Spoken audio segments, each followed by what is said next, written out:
jika anak terlibat tentu sesuai dengan sistem peradilan pidana anak ya, tentu upaya memenjarakan anak adalah pilihan terakhir ya.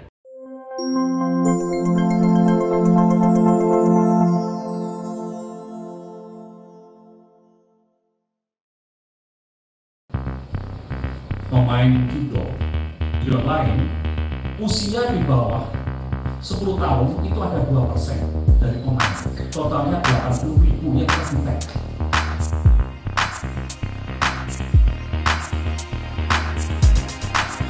Komisi Perlindungan Anak Indonesia sebetulnya 2 tahun yang lalu sudah mengingatkan ya pemerintah untuk melakukan upaya serius terkait pencegahan dan penanganan anak-anak yang terpapar dengan judi online. 2 tahun yang lalu itu misalnya kita menemukan laporan oleh masyarakat adanya kartu mainan anak yang dimana ada barcode yang bisa dipindai melalui HP, tapi ketika dipindai itu menuju ke situs judi online gitu ya.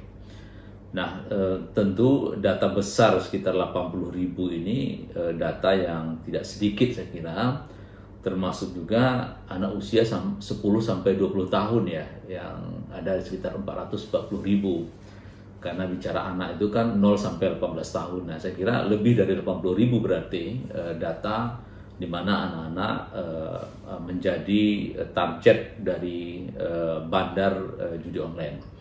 Nah, oleh sebab itu tentu kita minta Satgas untuk melakukan pencegahan dan penanganan terkait anak-anak yang terlibat gitu. Misalnya anak yang usia 10 tahun ke bawah ya tentu harus dipastikan datanya di mana, kemudian yang kedua jangan sampai data ini terekspos luas di media ya, karena bagaimanapun juga anak ini adalah anak yang mengalami yang harus dilakukan perlindungan khusus ya. Baik datanya, kemudian keluarga dan seterusnya tentu harus dilindungi gitu ya, terutama keluarga korban. Nah, kemudian jika anak terlibat tentu sesuai dengan sistem peradilan pidana anak ya, tentu upaya memenjarakan anak adalah pilihan terakhir ya. Tentu upaya rehabilitasi, pendampingan tentu harus dilakukan. Misalnya bagaimana memastikan rehabilitasinya supaya tidak kecanduan atau tidak edik ya. Tentu harus didampingi oleh pekerja profesional, misalnya psikolog atau pekerja sosial, sehingga pendampingannya betul-betul tuntas sehingga anak-anak ini bisa kembali kepada kehidupan sosial semula gitu ya. Dan misalnya yang tadi semangat belajarnya berkurang, kemudian bahkan bisa berpotensi mengalami anak berhadapan dengan hukum. Tentu dengan upaya-upaya rehabilitasi dan pencegahan ini itu bisa kita hindari ya, sehingga anak-anak bisa tumbuh dan berkembang secara baik. Tadi Bapak sebutkan bakal dipenjara, itu maksudnya kan berarti anak di bawah umur 10 tahun itu bisa dipenjara ya Pak? Terus dari KPAI bagaimana Pak ininya untuk perlindungannya? Iya, tentu anak di bawah 10 tahun ya di dalam sistem peradilan pidana anak kita dan termasuk juga Undang-Undang Perlindungan Anak itu kan dikembalikan pada orang tua ya. Tapi anak yang berusia 12 tahun ke atas ya, ini kan bisa diproses sesuai dengan sistem peradilan pidana anak kita. Karena kan di data Satgas itu menyampaikan anak 10 sampai 20 tahun itu kan 440.000 atau 11% gitu ya. Nah, saya kira ini kan juga usia anak gitu ya, karena anak itu kan sampai 17 tahun gitu ya. Nah, saya kira ini juga harus ditangani ya. Jika mereka berhadapan dengan hukum, tentu pendekatannya tentu memakai Undang-Undang Perlindungan Anak dan Undang-Undang Sistem Peradilan Pidana Anak. Karena kalau kita penjarakan anak ya tentu tidak menyelesaikan masalah gitu ya. Dan bahkan dalam kajian kita anak-anak yang berada di LPKA gitu ya, ketika mereka ingin keluar dari LPKA, dari pembinaan, ada potensi mereka melakukan tindak pidana yang berulang. Ya, saya kira upaya penyelesaian secara komprehensif harus dilakukan, terutama bagaimana upaya pencegahan jangan sampai data yang besar ini terus bertambah. Bagaimana caranya? Caranya tentu orang yang terdekat dari anak itu adalah salah satunya adalah keluarga. Tentu keluarga harus dikuatkan, dibangun literasi digitalnya, termasuk juga anak. kemudian sekolah atau dunia pendidikan juga tentu bertanggung jawab gitu ya.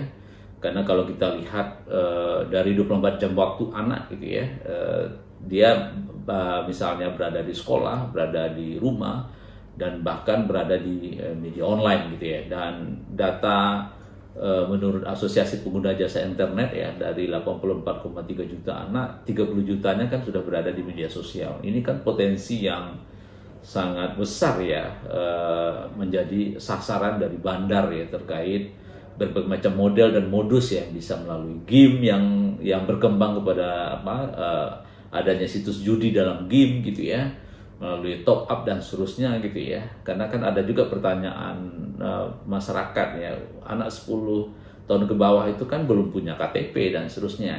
Iya, tapi melalui top up game gitu ya, melalui pengisian di gerai-gerai minimarket ya, saya kira ini harus menjadi pemantauan kita gitu ya. Karena di data itu kan ada yang 10.000 gitu ya, kemudian sampai 100.000, yang saya kira ini adalah tentu harus menjadi pengawasan kita bersama, baik hulu dan hilirnya. Apa ada audiensi untuk menekankan kepada pemerintah untuk tutup ini Pak, akses judi online Pak buat anak? Ya, kita sudah bertemu dengan Kominfo ya, menyampaikan beberapa hal, bukan soal judi online, termasuk juga pornografi ya. Kemudian anak yang terpapar dengan iklan rokok gitu ya, termasuk juga narkoba dan seterusnya gitu. Ini kan kejahatan anak di media online ini kan terus model dan modusnya kan terus bertumbuh ya. Jadi kita sampaikan gitu ya, agar men-take down hal-hal yang bisa menghambat tumbuh kembang anak kita gitu ya.